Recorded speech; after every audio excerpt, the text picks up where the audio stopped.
want to clarify a little bit on this comment. It says, but on a mortgage application, one must disclose all properties owned. By saying that you don't own it because it's in a trust, it's mortgage fraud. And so all legal answers start with it depends. And it depends here on what type of trust owns the property. If it is owned by an irrevocable trust, then without question, you do not need to disclose it because it is not your property. An irrevocable trust is a separate legal entity, much like an LLC. And even though you may be a beneficiary of it, you do not own it. It is a separate, separate legal entity that has its own tax ID and everything else. Now, this comment originally came from one of my videos on land trusts and how you can use land trusts to get properties into an LLC that have a mortgage already existing.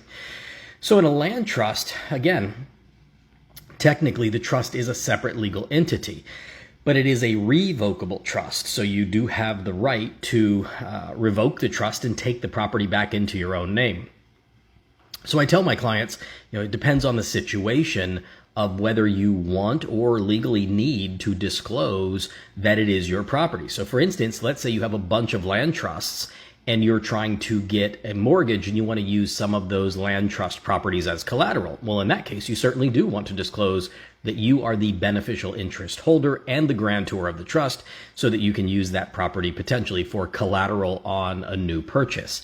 However, if someone asks you on a mortgage application, list all other properties you own just because they want to be nosy, technically you don't own the property. The trust owns the property. It is managed by a trustee who is not you, and you are simply a beneficiary. Just like if your mom or dad passes away and leaves you money in their trust, and the money doesn't go to you outright but stays in their trust, is it your money? Do you need to disclose it on any sort of a financial affidavit? And the answer is no. If it's not in your name, it is not your money. And in this case, the property is not in your name, so it's not your property unless you want to revoke the trust and then take the property back. It can be all confusing, but that's what lawyers are for. Hopefully, shed a little light on this and give you some guidance so you don't get accused of mortgage fraud. Have a great day.